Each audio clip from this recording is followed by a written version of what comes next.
Bien, si habría que ponerle un título a este capítulo, en algunas Biblias dice, ¿no? La tribu de Rubén y la tribu de Gad piden sus posesiones, si no me equivoco, dice. Pero estudiando todo el capítulo, un título más corto quizás sería el conformismo, ¿no? Porque eso es lo que vamos a ver de parte de estas dos tribus y una tercera tribu que va a ser contagiada por el conformismo, ¿sí? Recordemos un poco el contexto. Estamos en esos últimos años, a puertas ya de que esta nueva generación ingrese a la tierra prometida. Por cierto, en el capítulo anterior hemos visto cómo es que Dios ordenó una batalla en contra de los madianitas, al cual se denomina como la venganza contra Madián. Y veíamos que básicamente era un juicio, ¿no? Un juicio que Dios trae a esos pueblos.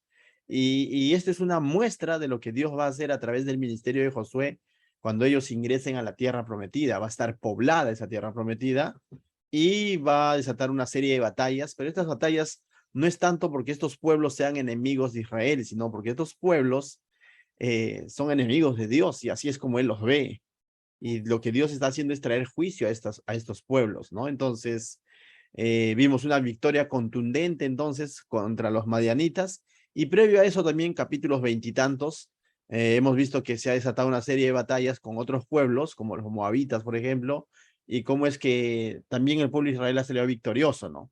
Sí, entonces, de alguna manera, ya rodeando la tierra prometida, pero antes de cruzar el río Jordán, Israel ya había tomado posesión de ciertas ciudades, correcto. Y entonces ese es el contexto. Israel ya tiene posesión de ciertas ciudades, pero que no son en sí la tierra prometida, sino son ciudades o pueblos vecinos a la tierra prometida antes de cruzar el Jordán. Entonces, no netamente ya están en el desierto, sino están en estos lugares, o al menos, ¿no? Estos hombres de batalla han llegado a tomar estos lugares, y aunque el pueblo todavía está, el campamento todavía está en el desierto, pero ellos ya tienen esa a disposición, por así decir, estos pueblos, y ese es el contexto. Y en ese contexto se va a levantar dos tribus, los hijos de Rubén y los hijos de Gad, y van a ver con otros ojos a estas tierras ya conquistadas. Vuelvo a repetir, pero estas tierras conquistadas no son parte de la tierra prometida, no son parte de Canaán, a donde Dios les ha prometido llevar, o a esa tierra que Dios ha prometido a Abraham, Isaac, Jacob, sino son pueblos vecinos.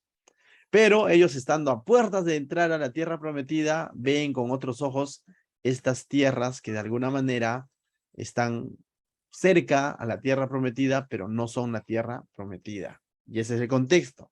Entonces ellos van a hacer una solicitud a Moisés. Y mira cómo comienza el verso 1, dice. Los hijos de Rubén y los hijos de Gad tenían una muy inmensa muchedumbre de ganado. Y vieron la tierra, dice, y vieron la tierra de Hazer y de Galat, y les pareció el país lugar de ganado. Entonces, ¿qué es lo que ellos hacen? Eh, Primero, punto número uno, dice, tenían una muchedumbre de ganado, y ciertamente, ¿no? O sea, no han comido ganado en el desierto para nada, pero tenían su ganado, tenían sus animales con los que ellos habían salido de Egipto. 40 años, ¿te imaginas cómo se han multiplicado estos ganados, no? Y ellos no han comido de estos ganados, no han hecho uso de estos ganados porque ellos han sido alimentados por Dios, entonces tenían una gran cantidad. Entonces, esto a manera de curiosidad me hace ver, ¿no? Cómo es que Dios ha sostenido no solo al pueblo, sino incluso a su ganado, ¿no? Pero ahora ya están, ya no están, ya están en, como decía, tomando posesión de ciertas tierras vecinas a la tierra prometida, y de pronto ellos dicen, oye, como que este lugar es de ganado, ¿no? Entonces, como que este lugar está tentador como para quedarnos, ¿no? Y de alguna manera ponen su mirada en ese lugar y se les ocurre la gran idea de quedarse en ese lugar y ya no continuar con la marcha, ya no continuar con lo que Dios había prometido. Y de pronto dicen, nos conformamos con estas tierras. Y van ante Moisés y le dice, Moisés, estas tierras están perfectas, están buenazas, porque son para ganado y nosotros tenemos ganado. No parece descabellado la idea, ¿no es cierto? Porque no están pidiendo quedarse en cualquier lugar, sino en un lugar, aparentemente, lógicamente, es para ganado, pero al mismo tiempo debemos entender que Dios no les había prometido esa tierra. Y también debemos entender que con esta actitud están rechazando lo que Dios había prometido para ellos en la tierra prometida, valga la redundancia. Y eso es lo que está pasando. En algún momento de tu vida no te has sentido cómodo y de pronto como que esa comodidad nos puede llevar a un punto de perder la perspectiva de lo que Dios quiere hacer con nosotros. No sé si te ha pasado, ¿no? Pero hay etapas en nuestra vida donde estamos tan cómodos que ya no buscamos más de Dios para seguir avanzando en las cosas de Dios, porque avanzar en las cosas de Dios requiere fe. Mientras estar cómodo, lo que nos va a empujar es a creer que ya tenemos todo asegurado, ¿no? Estoy cómodo, tengo un buen trabajo, una salud estable y ya no busco más de Dios. Algo así está pasando con estos hombres. Y mira lo que sucede en el verso 2, dice. Vinieron pues los hijos de Gad y los hijos de Rubén y hablaron a Moisés y al sacerdote Eleazar, recordemos que ya no está Aarón, ¿no? El sucesor, su hijo es Eleazar, y a los príncipes de la congregación diciendo, ¿quiénes no? Atarot, Dibón, Jaser, Nimra, Esbón, Eleale, Sebán, Nebo, Beón, dice, la tierra de Jehová hirió delante de la congregación, dice, la tierra que Jehová hirió delante de la congregación de Israel es tierra de ganado y tus siervos tienen ganado. ¿Qué están insinuando? Están diciendo, ¿no? Moisés, esa se come, algo así, ¿no? Como que esa tierra, mira, es tierra de ganado y nosotros tenemos ganado. Están aplicando una lógica y están persuadiendo y de alguna manera están diciendo, no es lógico que nos corresponde estas tierras, básicamente, ¿no? Entonces ya no están caminando por fe, sino están caminando por vista.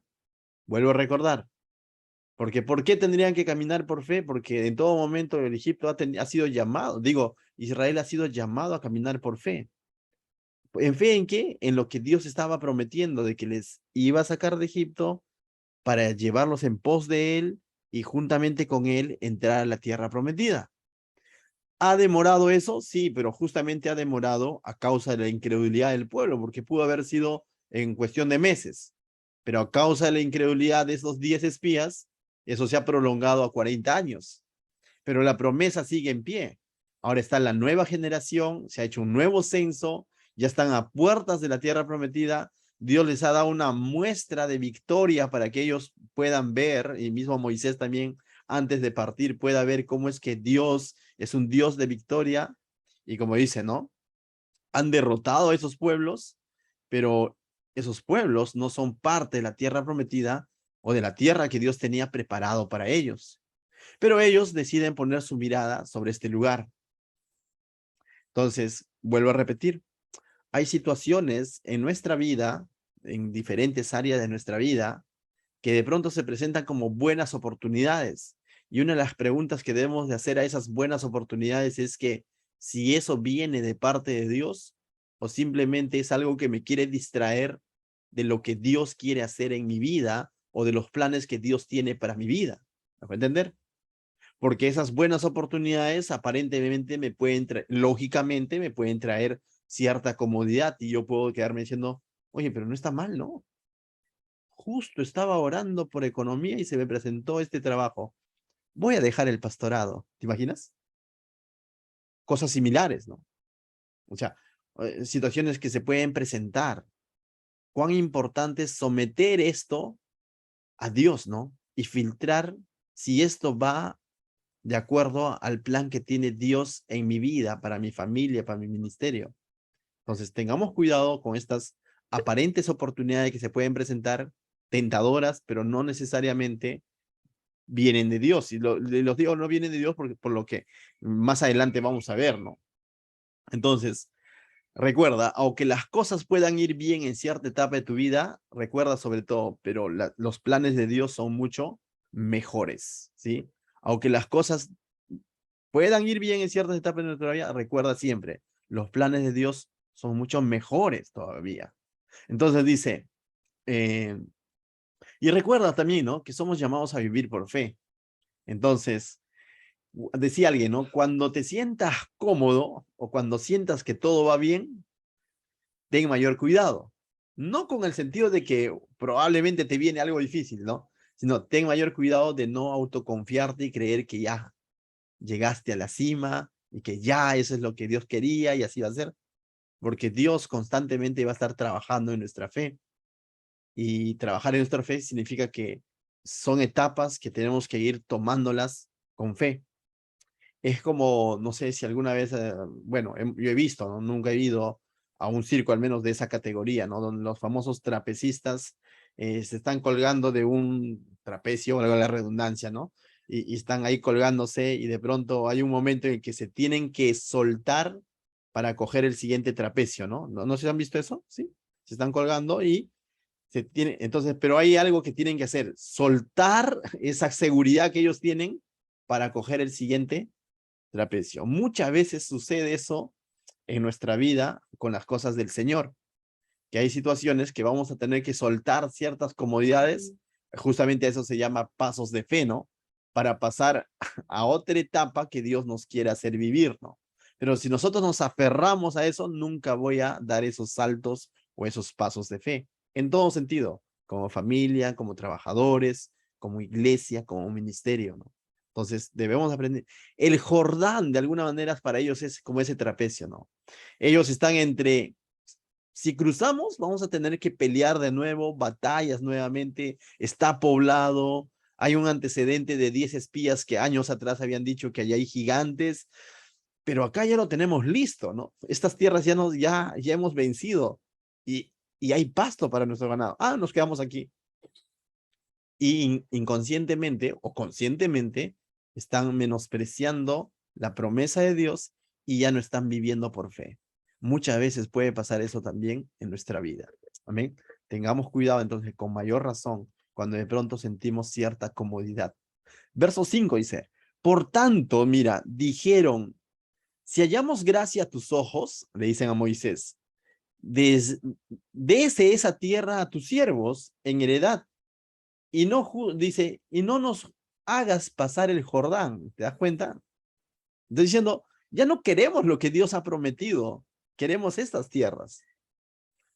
Parece como que buena gente, ¿no? Como que diciendo, Moisés, nos conformamos con esto, no te preocupes, ¿no? Mira, ya no lo vas a tener que repartir entre 12, ahora lo vas a repartir solo entre 10, entonces les conviene, chicos, tiene lógica. Entonces ellos están diciendo, nos quedamos a este lado del Jordán y ya no nos hagas pasar.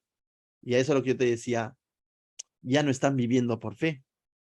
Y eso ya es incredulidad. Y no solo incredulidad, están menospreciando lo que Dios había prometido a ellos también, porque ellos eran parte del pueblo de Israel y están llegando a ese punto.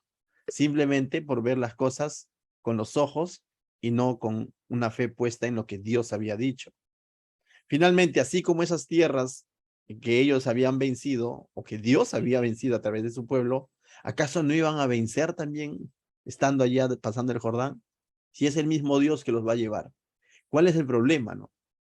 Estoy cómodo con esto y tengo cierto temor y decir, ¿para qué esforzarme más?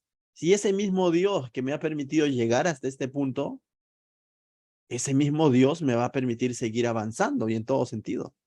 Entonces, no debe haber conformismo en el ámbito de nuestro caminar cristiano. Justamente dice, aquel que no está avanzando en las cosas de Dios, en el fondo está retrocediendo, ¿no? Somos llamados a ¿qué? A perseverar. ¿Y qué es perseverar? A resistir. Pablo constantemente asemeja la vida cristiana con una carrera, con una batalla. Y una carrera, una batalla, no es pasiva. Una carrera, una batalla siempre es activa. Y activa en el sentido de que siempre tiene que ser de la mano de Dios y siempre para adelante. Y este pueblo, en este momento, o estas dos tribus se están quedando. No quieren cruzar la tierra prometida. Verso 6 dice, y respondió Moisés, vamos a ver qué le responde Moisés, dice, y respondió Moisés a los hijos de Gad y a los hijos de Rubén, irán vuestros hermanos, dice, irán vuestros hermanos a la guerra y vosotros os quedaréis aquí. O sea, como que de pronto Moisés le dice, no entendió muy bien, ustedes ya no quieren ir a la guerra porque cruzar el Jordán significaba que guerra, ¿no es cierto? Pero finalmente, de ellos deben entender que ciertamente es una guerra, es una batalla que se va a lidiar, pero es una batalla desde la victoria, ¿no? Porque había una promesa de parte de Dios que Dios es el que les va a entregar, que Él es el que va a ir delante de ellos. Y ya lo ha mostrado justamente en el lugar donde ellos están ahora, ya les ha mostrado cómo vencer contundentemente si ellos son obedientes. Y es similar a la vida de un cristiano, ¿no? Nosotros estamos en batallas constantemente, mismo Pablo anima a Timoteo que pelee la buena batalla, pero siempre hemos escuchado quizás que decimos, ¿no? Nosotros peleamos desde la victoria, en el sentido de que ya hay una promesa de victoria, que Cristo ya venció, y lo que debemos entender que si nosotros confiamos en esa promesa, nos aferramos al Señor, finalmente esas batallas ya están ganadas. Pero ¿por qué no la queremos pelear? Porque requiere fe. Y muchas veces preferimos amoldarnos o acomodarnos o conformarnos con la situación que podamos estar viviendo, ¿no? Tengamos cuidado entonces con conformarnos incluso en nuestra vida espiritual, ¿no? Seamos personas que constantemente están buscando crecer en las cosas del Señor. No podemos de pronto creer que los años pasan en vano. Van a pasar en vano si es que yo estoy de una manera pasiva pensando que automáticamente por sí solo las cosas van a mejorar en el ministerio, en mi familia, en mi carácter, ¿no? Tenemos que ser intencionales en ello, en buscar de Dios, en confiar en Dios, en estar dispuestos a pasar la prueba, en estar dispuestos a pelear la buena batalla, ¿no? Eso rompe todo tipo de pensamiento de comodidad, sí, porque nos hace vivir dependientes de Dios, pero es mucho mejor vivir dependiente de Dios en diversas situaciones difíciles a vivir cómodamente, pero confiando en nosotros mismos. Dice, hay caminos que al hombre le parece derecho, que le parece chévere, correcto, buena oportunidad, cómodo, pero su fin es de muerte. ¿Me dejo entender? ¿No? Entonces, el Señor dice que no debemos de confiar en nuestra propia prudencia, sino nuestra confianza tiene que estar puesta en Dios, ¿no? Entonces, recuerda, Dios siempre va a tener esos jordanes espirituales, como que esa línea que tenemos que cruzar, pero para eso requiere fe, ¿no? Entender que son etapas que se pueden presentar en nuestra vida y que como esos trapecistas tenemos que aprender muchas veces a soltarnos de la comodidad, pero confiando en que Dios nos está llevando a lo que Él quiere llevarnos. No necesariamente a un mejor lugar, pero si viene de Dios es mejor. Pero nos va a llevar a lo que Él quiere llevarnos. Pero requiere ¿qué? Fe, en todo sentido. De pronto, ¿no? Se te dio la oportunidad de, no sé si te ha pasado, o se te dio la oportunidad de poder servir en una determinada área con los kids, ¿no? O los teens, ya me imagino, quisiera poner como ejemplo quizás a Keila o a Patricia, Luz, y como que puede haber un temor, ¿no? De que compartir la palabra y si hubiesen dicho, no, prefiero mi comodidad ahí nada más, créeme que hasta ahorita seguirían ahí, ¿no?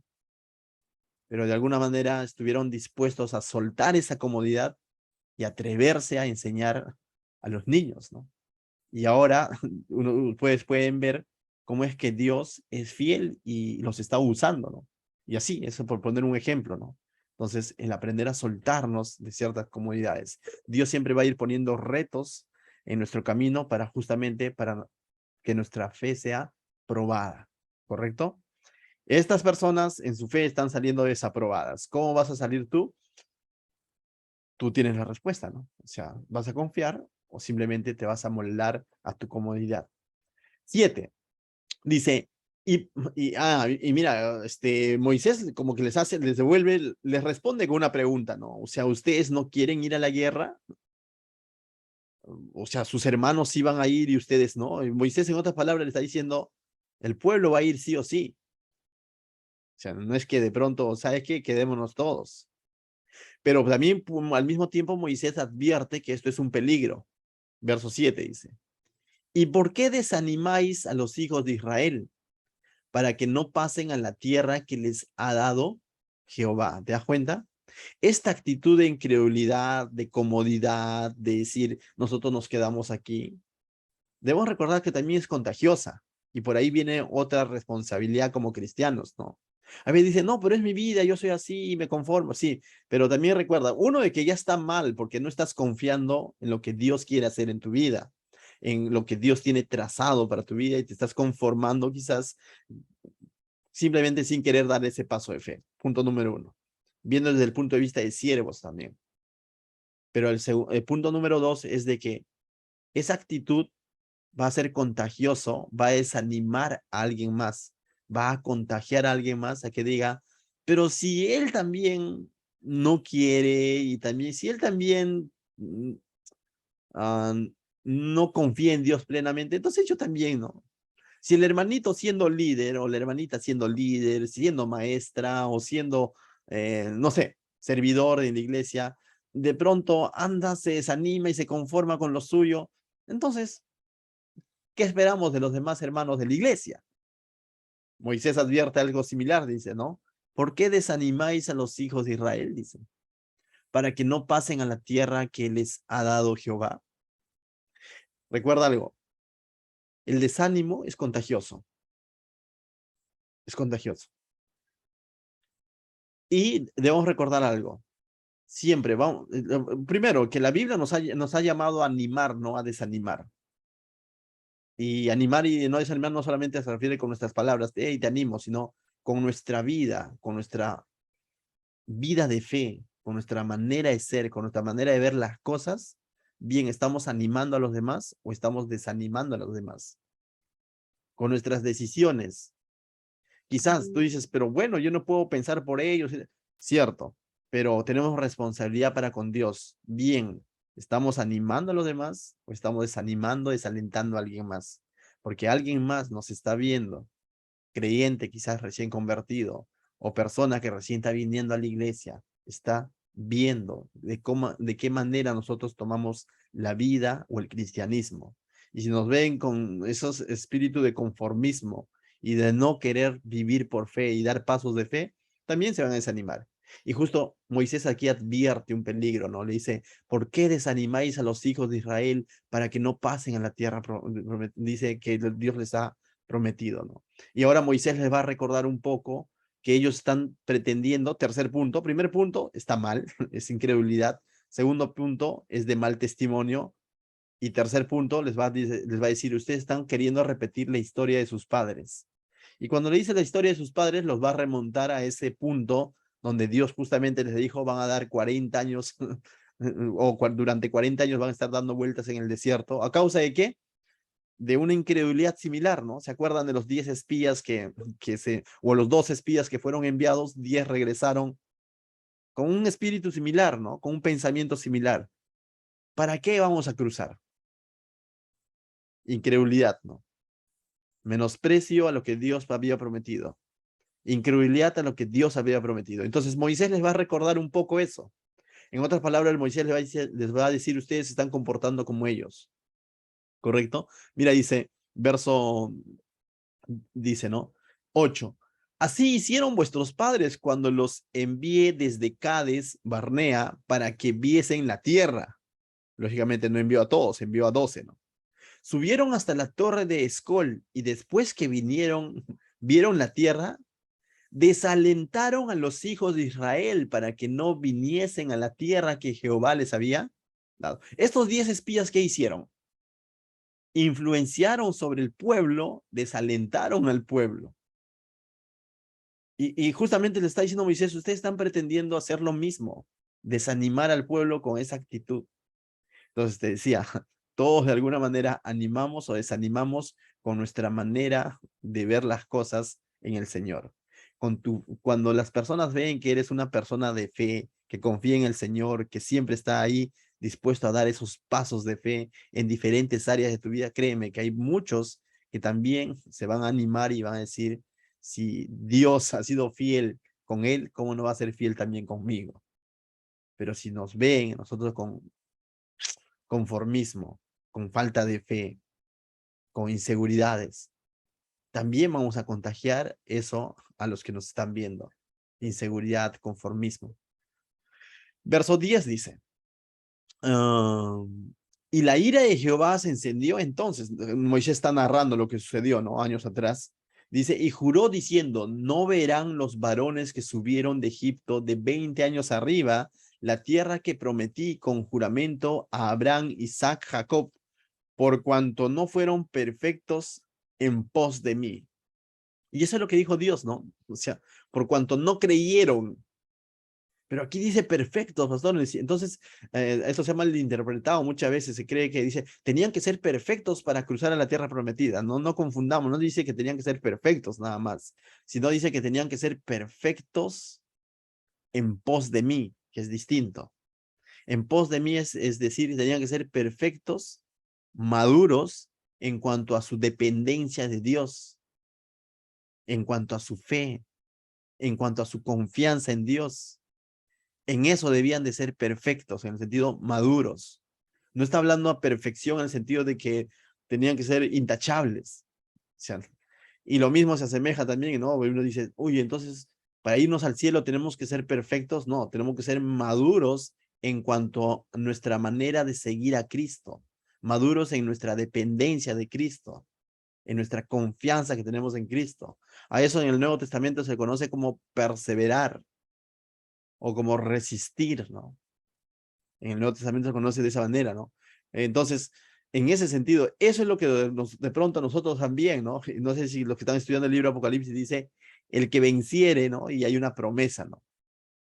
O sea, el que venciere en el sentido de que el que constantemente vuelve a Cristo, se arrepiente, confía en Él, lo tiene en medio de su vida y está de la mano de Dios, eso habla de una verdadera fe.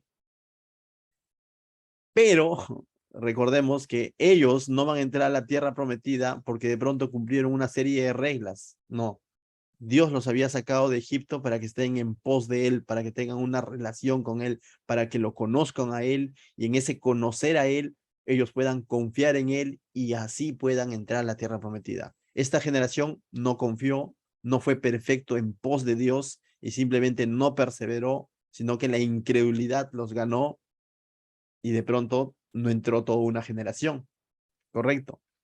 Entonces, recordemos algo, ¿no? Dios no está buscando una religión, Dios busca una relación. Una religión te pone 3, 4 puntos que cumplir y si tú cumples, vas a cumplir tu objetivo. Dios no funciona así, ¿no? No le dijo a Israel, ¿sabes qué? Si me cumples requisito número 1, requisito número 2, requisito número 3, entonces entrarás a la tierra prometida, sino lo que demandó de Israel que era que ellos sean perfectos en pos de él, es decir, que ellos lo sigan en esa relación continua con él, en esa relación de fe con él.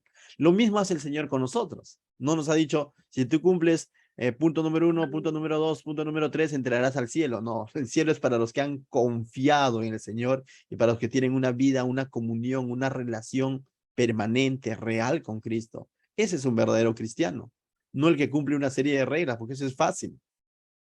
Cumplir una serie de reglas es fácil, pero vivir una vida continua, eso no es un acto, sino es una vida, valga la redundancia. ¿Acaso Jesús cuando les dijo, el que quiera venir en pos de mí cumplirá regla número 1, regla número 2, o dijo, sígame? ¿No es cierto? Sígame. Y ese sígame es persevera, aférrate, depende del Señor. Así es como debemos de vivir la vida aquí en la tierra, constantemente confiando en Dios. Y eso es lo que Dios esperaba de ellos. Miren, el verso 12 va a poner como ejemplo a Caleb y a Josué. Y mira lo que dice de ellos. Excepto Caleb, hijo de Jefoné, Ceneseo, y Josué, hijo de Num, que fueron perfectos en pos de Jehová. En otras palabras, es que confiaron plenamente, que dependieron plenamente de Dios, que confiaron plenamente en lo que Dios había prometido. ¿No es eso lo que dijo Josué y Caleb cuando se rasgaron las vestiduras? Diciendo, ciertamente hay dificultades, son gigantes y todo lo demás, pero Dios nos los ha prometido, ¿no? O sea, ellos confiaron plenamente en Dios. Ellos, más allá de desanimar al pueblo, exhortaron y animaron al pueblo. Ellos obedecieron lo que Dios había dicho. Y es por eso que ahora están, aunque ya tíos, pero están con esta nueva generación presentes y son los que van a ingresar de la generación antigua a la tierra prometida, ¿no? Entonces, te decía, vamos a influenciar para desanimar o para animar. Tú decides, ¿no? O sea, tú decides. Uno, tú decides sobre tu vida, pero dos, tienes responsabilidad para con los demás. ¿Animas o desanimas con la actitud que puedas tener ante la vida cristiana, ¿no? De fe o de conformismo o de comodidad, ¿no? Entonces dice, verso 13, y la ira de Jehová se encendió contra Israel y los hizo andar errantes 40 años por el desierto, hasta que fue acabada toda aquella generación que había hecho mal delante de Jehová. Toda esta gente que fue influenciada por estos incrédulos, por estos 10 espías incrédulos, finalmente terminó dando vueltas y vueltas en el desierto y no llegaron a su objetivo. Cada uno de ellos fue responsable de haber creído estos 10, cierto, por eso que el juicio viene sobre cada uno de ellos, no solo sobre los 10 que desanimaron, y también debemos entender eso. Ciertamente uno puede decir, no, pues el pastor que me desanimó, ¿no?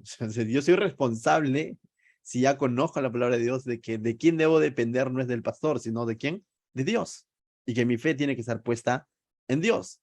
Y cuando Dios trajo juicio a estas personas, los hizo dar vueltas y vueltas, dice toda esta generación, ¿no?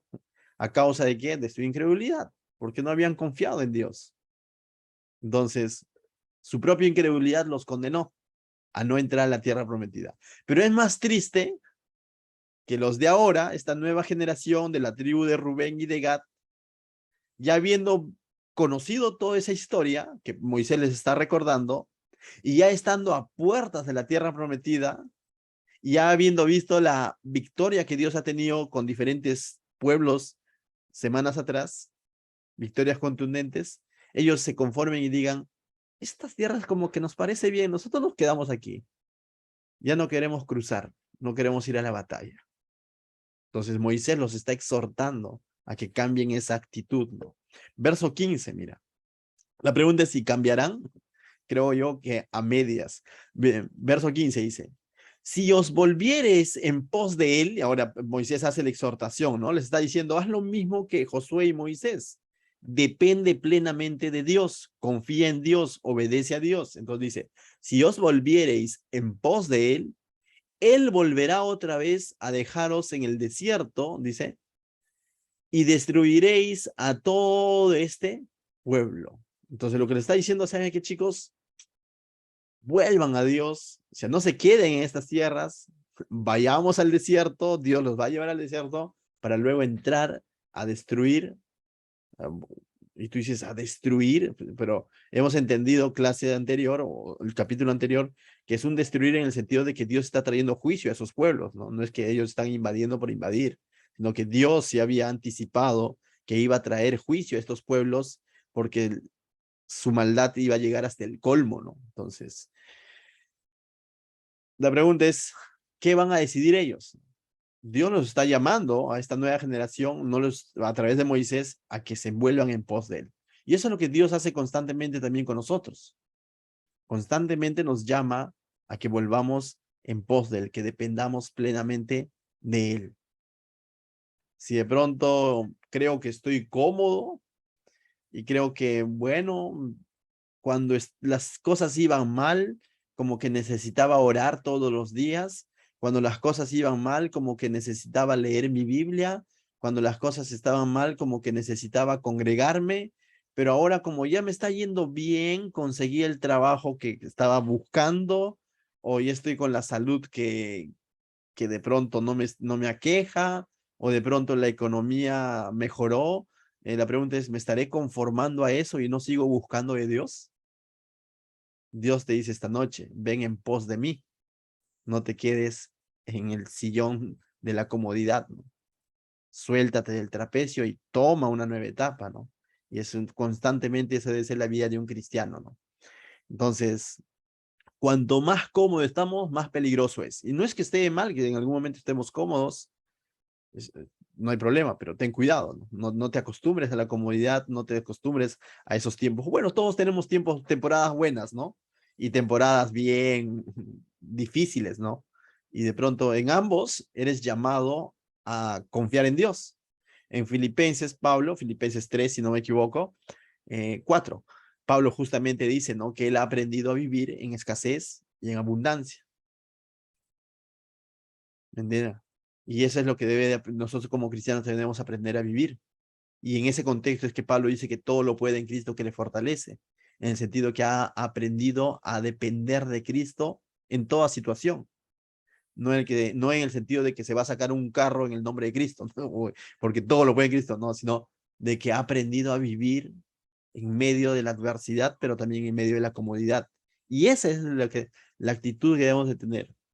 Estés cómodo en este momento, quizás las cosas están marchando bien, qué bueno, pero que tu confianza sí que continúe en Dios.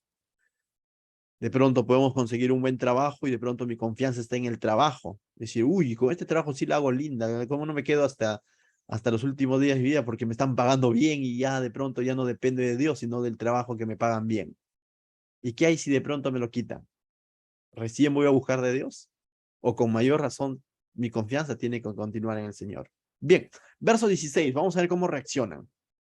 Entonces ellos vinieron, habiendo escuchado todo esto, ellos vinieron a Moisés y dijeron, edificaremos aquí majadas. ¿Qué son majadas, no? Para nuestro ganado. Majadas básicamente era como lugares de refugio para el ganado, ¿no? O sea, eran lugares altos de refugio donde los cercaban con piedras para evitar justamente que el ganado sea afectado por bestias, ¿no? Entonces, básicamente era como un lugar de reposo, de refugio para los animales.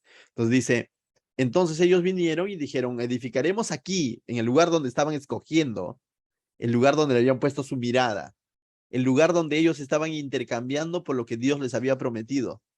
En ese lugar de su comodidad dice, edificaremos aquí majadas para nuestro ganado, ciudades para nuestros hijos, y nosotros nos armaremos e iremos con diligencia delante de los hijos de Israel hasta que los metamos en su lugar. Y te das cuenta, termino de leer el verso, y nuestros niños quedarán en ciudades fortificadas a causa de los moradores del país. Y de pronto esto parece una respuesta prudente, ¿no? Como dice, pero al mismo tiempo no es una confianza plena en Dios.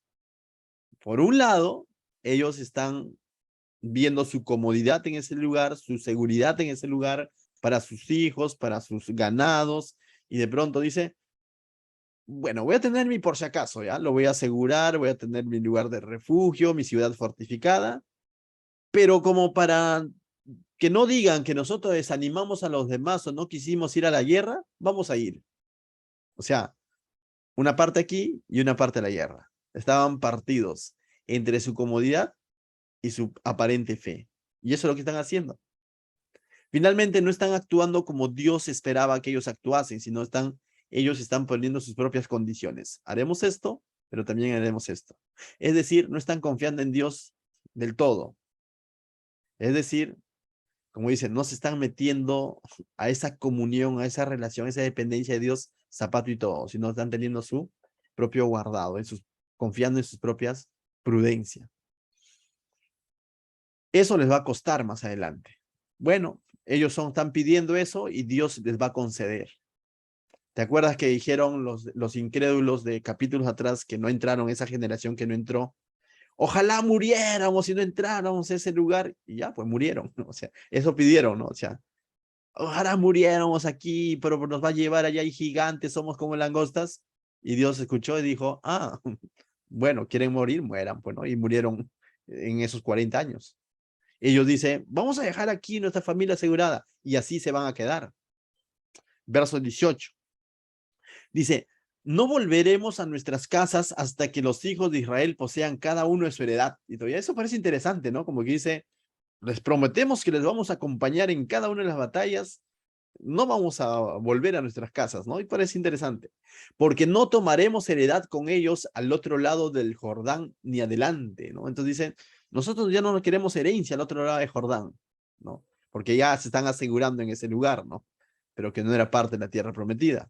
Por cuanto tendremos ya nuestra heredad, dice, en este otro lado del Jordán al oriente. Esto es interesante porque vamos a ver cuando luego se haga el reparto de la tierra, justamente a ellos les va a corresponder ahí. Y cuando tú ves el mapa, estas dos tribus, y más adelante que se va a añadir una, Manasés, vamos a ver que tienen, en el mapa vas a ver tú que sus tierras están a ese lado del Jordán, al este del Jordán, mientras que las otras tribus y todo Israel estará al oeste del Jordán, porque ellos lo están determinando así, y eso va a terminar siendo así, ¿correcto? Bien, vamos, les decía que y vamos a ver que más adelante se va a añadir una tribu, incluso Manasés, pero bueno, es una decisión que ellos están tomando, ¿no? Están tomando y eso es lo que va a suceder. Verso 20 dice, entonces le respondió Moisés, dijo, si lo hacéis así, si os disponéis para ir delante de Jehová a la guerra, lo que Moisés quiere es que los acompañen a la guerra, ¿no? O sea, y eso es lo que, y recuerda que Moisés no va a entrar a la guerra, ¿no? Lo que Moisés está haciendo es, se está asegurando que el pueblo esté completo cuando entre a la guerra, porque Moisés va a ser recogido antes de ir a la guerra. El que va a ir a la guerra es Josué. Pero Moisés dice, no, si lo hacéis así, si os disponéis para ir delante de Jehová a la guerra, y todos vosotros pasáis armados el Jordán delante de Jehová, hasta que haya, dice, echado a sus enemigos delante de sí. Este punto es interesante. Estos enemigos que están poblando la tierra prometida, todos los feos, todos los seteos, amorreos y todos los demás que están al otro lado, pregunto, ¿son enemigos de Israel o de Jehová? Leamos el texto 21.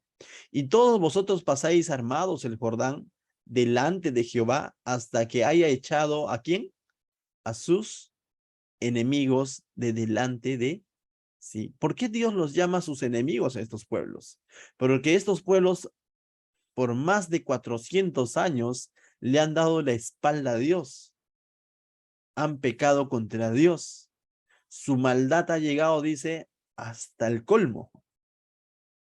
Y eso es lo que Dios anticipó cuando le dio la promesa a Abraham, que que su descendencia iba a tomar posesión de estas tierras, pero que aún no iba a ser tiempo, que 400 años después tomaría posesión de estas tierras, cuando la maldad del amorreo llegase a colmarlo todo. Esos 400 años mientras Dios trabajaba con su pueblo en Egipto, siendo maltratado, siendo esclavizado. Entonces, durante esos 400 años Dios ha estado esperando el arrepentimiento de estos pueblos, mas no ha habido un arrepentimiento. En el Nuevo Testamento, si no me equivoco, dice, ¿no? Que la paciencia de Dios, dice, justamente es lo que busca es nuestro arrepentimiento, ¿no? Entonces, el silencio de Dios muchas veces está buscando el arrepentimiento. Y este pueblo nunca se arrepintieron, por eso que Dios ahora va a traer juicio a través del pueblo de Israel, ¿no? Por eso que Dios los ve como sus enemigos. Bien. 22.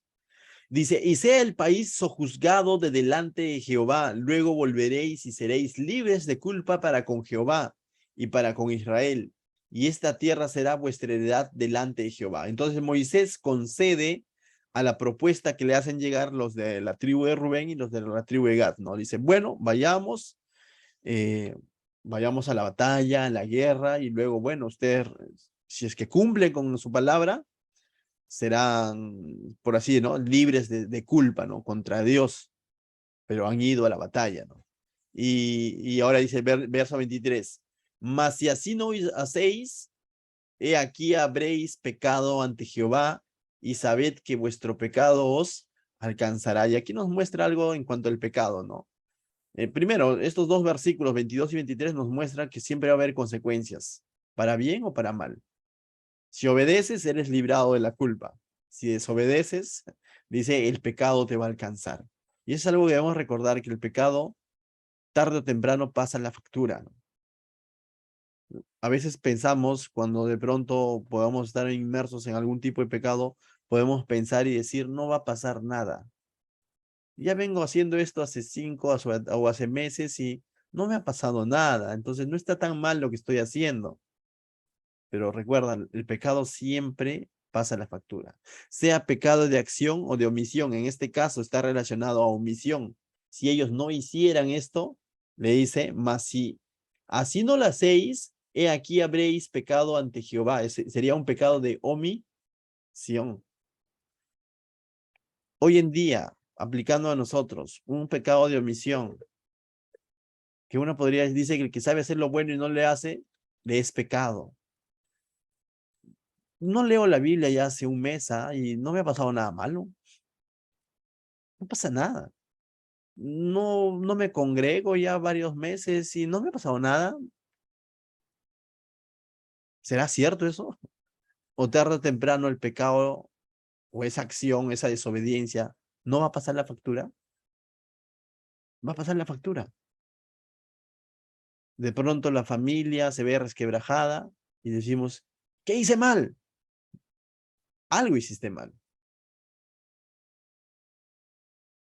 Lo dejo ahí, ¿no? O sea, todo pecado trae consecuencias, sea chiquito, sea grande, del color que sea de acción o omisión, todo pecado trae consecuencias. Finalmente nos pasa la factura. ¿Cuál es la solución a esto? Un verdadero arrepentimiento, no hay otra solución. El verdadero arrepentimiento trae cambio de vida, ¿no? Cambio de manera de pensar.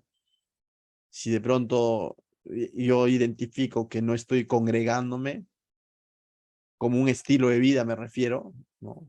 No me estoy refiriendo a que falta un domingo, ¿no? Se puede pasar.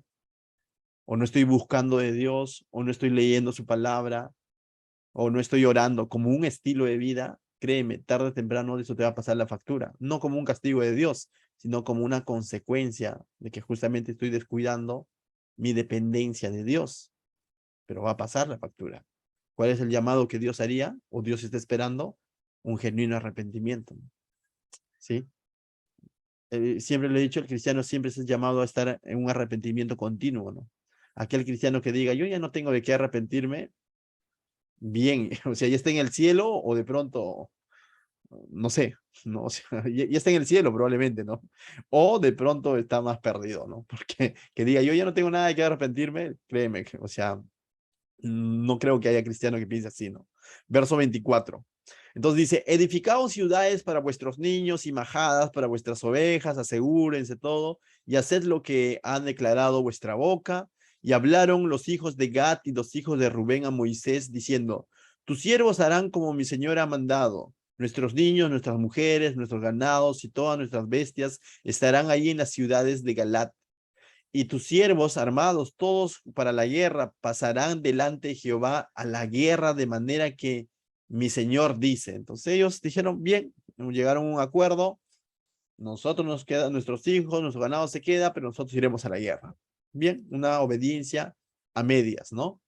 Entonces dice, les encomendó, y esto lógicamente, ¿no? No los va a, como el ejemplo de sus padres, no los va a condenar a no ser parte del pueblo de Dios, por así decirlo, o a que mueran, por así decirlo, pero sí les va a privar de una verdadera bendición. El cristiano hoy en día también prefiere ser más prudente, prefiere su comodidad, no se quiere comprometer mucho con el Señor, pero sí cree en el Señor y bueno, o sea, Dios respeta en ese libre albedrío que nos ha dado, pero créeme, jamás nuestros propios planes van a ser mejores que los planes de Dios. Y probablemente no es que eso nos va a costar la salvación, porque no lo vamos a perder, pero vamos a perder muchas bendiciones y sobre todo ese algo, esa bendición de poder vivir una vida donde siempre dependamos de Dios. Créeme que eso no tiene comparación. Llegar a un punto en el que en tus fuerzas tú crees que no vas a poder salir de esas y de pronto ves la mano de Dios. Eso trae más regocijo que 1000 años de seguridad, por así decirlo. O que 5 años de buena economía, por así decirlo. Pasar momentos difíciles en el que ves la mano de Dios. Y lo único que puedes hacer es mirar al cielo y decir, Señor, pues, ciertamente tú eres fiel a tu promesa. Es mucho mejor. Y ahí es donde tú vas a identificar cristianos que viven por fe en todo sentido y cristianos que, bueno, de domingo, ¿no? O sea, bueno, creen en Dios, pero no están metidos de llenos en las cosas del Señor. Y puedes identificarlos. Entonces, ambos son cristianos, pero uno vive una vida dependiente totalmente de Dios y el otro vive confiando en sus propias fuerzas. Pero en cuanto a salvación, confía en Dios. Pero en cuanto a todo lo demás, confía en sus propias prudencias, su inteligencia y todo lo demás. Es algo como que raro, ¿no? Pero hay, ¿correcto? No todo cristiano ha sido un Pablo, no todo cristiano ha sido un Esteban, no todo cristiano ha sido un Lutero, no todo cristiano ha sido un John Hus, no todo cristiano ha sido un Policarpo que de pronto decidió su vida, entregar su vida completa a Dios y prefirió ser atravesado por una lanza. No todo cristiano ha sido así, pero créeme que esas personas han experimentado algo que otro cristiano no lo experimentó. Han experimentado el favor de Dios en medio de esa necesidad, en medio de ese problema difícil, han experimentado el favor de Dios y eso trae mucho gozo, ¿correcto? Por eso ahí viene la promesa de 2 de Timoteo 3:12, si no me equivoco. El que quiere vivir piadosamente sufrirá persecución, pero en medio de esa persecución estará Jesús el que ha vencido, ¿correcto? Bien, verso 29 dice, entonces dice, 28. Entonces les encomendó Moisés y mira, Moisés cómo se asegura, ¿no? Entendamos que Moisés dentro de unos capítulos o versículos va a partir, ¿no? Ya no va a estar ya. O sea, entonces les encomendó Moisés al sacerdote Eleazar, hijo de Aarón, ¿no? Y a Josué, el nuevo líder, hijo de Num, y a los príncipes de los padres de las tribus de los hijos de Israel. Les encomendó este hecho, ¿no? Miren la promesa que estos han hecho, ¿no? Que los de Rubén y de Galat han hecho. Y les dijo Moisés, si los hijos de Gad y los hijos de Rubén pasan con vosotros el Jordán, armados todos para la guerra delante de Jehová, luego que pasáis sean sojuzgados delante de vosotros, les daréis la tierra de Galat en posesión. O sea, la tierra que ellos habían puesto su mirada, la tierra de Galat, el lugar donde estaban dejando su majada, su refugio. ¿No? Eso va a ser su posesión. O sea, mas si no pasan armados con vosotros, entonces tendrán posesión entre vosotros en la tierra de Canaán. Y es interesante cómo aquí vemos la misericordia, ¿no? Mas si no fuera así, igual dice, ¿no? Finalmente la promesa fue para todos, ¿no? Le van a dar su tierra en las tierras de Canaán. Es algo curioso, ¿no? Pero bueno. Y los hijos de Gad y los hijos de Rubén respondieron diciendo, hacemos lo que Jehová ha dicho a tus siervos. Nosotros pasaremos armados delante de Jehová a la tierra de Canaán, y la posesión de nuestra heredad será en este lado del Jordán, al otro lado del río, ¿no? En el este. Así Moisés dio a los hijos de Gad, y va a ser una lista acá, ¿no? Mira, me ves interesante. Así que Moisés dio a los hijos de Gad, a los hijos de Rubén, y a media tribu de Moisés, hijo de José. Apareció una nueva tribu, ¿te das cuenta? ¿Te das cuenta que el conformismo, el desánimo es contagioso? No comenzó con 2 tribus, Gad y Rubén, y ahora cuando se llegue a ejecutar, dice, media tribu de Rubén, de Manasés. Entonces esto habla de que de la tribu de Manasés algunos se dejaron influenciar por estos 2 tribus y otros no se dejaron influenciar por estas 2 tribus. Por eso que vemos una media tribu de Manasés juntamente con al lado donde va a estar Gad y Rubén, ¿no? Dice, y le dice, ¿no? Y a la media tribu de Manasés, hijo de José, el reino de Seón, rey amorreo, y el reino de Og, rey de Basán, la tierra con sus ciudades y sus territorios, las cuales del país, dice, las ciudades del país alrededor. Entonces vemos que ellos se van a quedar a ese lado del Jordán, ¿no? 2 tribus, Gad y Rubén, y media tribu de Manasés. Y del verso 34 al 42 lo que hace es prácticamente describir eso, ¿no? Esos lugares nada más ya. O sea, va a especificar esos lugares que están a este lado del Jordán. Dice, y los hijos de Gad edificaron Dibón, Atarot, Aroer, Atarot, Sofán, Sajer, Jogbeja, Bet Nimra, Bet Arán, ciudades fortificadas. Hicieron también majadas para ovejas. Y los hijos de Rubén, ya describió una tribu, ¿no? Del verso 34 al 36. Ahora del 37 al 38 va a describir a las tribus de Rubén. Y los hijos de Rubén edificaron Esbón, Eleale, Kiriataim, Nebo, Baal, Meón. Dice, mudados los nombres, dice, bueno, Sibma, y pusieron nombres a las ciudades que edificaron. Ahora, 39. Y los hijos de Maquir, hijo de Manasés, ¿no? Esa media tribu, fueron Galat, y dice, fueron a Galat y la tomaron y echaron al amorreo que estaba en ella. Y Moisés dio Galat a Maquir, hijo de Manasés, el cual habitó en ella. También Jair, hijo de Manasés, fue y tomó sus aldeas y le puso por nombre Jabot Jair. Asimismo dice, Noba fue y tomó Kenat y sus aldeas y lo llamó Noba conforme a su nombre. Bien, entonces vemos que en total 2,5 tribus tomaron posesión a este lado del Jordán, ¿no? Antes de cruzar a la tierra prometida en sí. ¿Esto de qué nos habla? Que ciertamente Dios hace un llamado, pero no todos respondemos a ese llamado de la misma manera. O si se quiere ya hablar en números, no todos responden al llamado de Dios en el mismo porcentaje. Pero, ¿qué es lo que Dios puede estar esperando de nosotros? Ya hablando de nosotros, dejando a un lado a la historia de Israel, de nosotros. Ante el llamado que hace Dios de que confiemos en Él, en cada área de nuestra vida, estaremos confiando en un 20%, 30% quizás, o en un 100%. Mi oración es de que cada uno de nosotros aprendamos a confiar en un 100% en Dios. Recuerda, eso habla de tu fe, de tu confianza, de tu esperanza de que realmente le has creído a Dios. Eso a la vez va a ser de ánimo para otros que están comenzando en su caminar con Dios. Tercero, tenemos como ejemplo la incredulidad del pueblo de Israel para nosotros no cometer o repetir la misma historia, no cometer los mismos errores. Pero recuerda, finalmente, la decisión es personal. Media tribu acá, media tribu acá. En la iglesia sucede lo mismo, ¿no?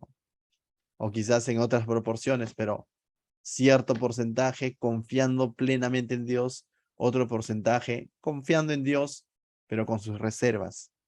¿En qué grupo vas a estar tú? La respuesta la tienes tú. ¿Qué tal si oramos? Padre, te doy gracias, Señor, esta noche por tu preciosa palabra en la que tú nos retas, Señor, a confiar plenamente en ti, Señor, en cualquier situación en la que nos encontremos, Señor, sea de adversidad o sea de comodidad, Señor. Ayúdanos a vivir siempre dependientes de ti y no de la situación, Señor. A vivir siempre dependientes de ti y no de las circunstancias, Señor. Que finalmente nuestra confianza, nuestra fe esté puesta en ti, Señor, y no necesariamente en una situación cómoda que podamos estar viviendo hoy, Señor. Ayúdanos a siempre depender de ti, Señor. En el nombre de Jesús. Amén.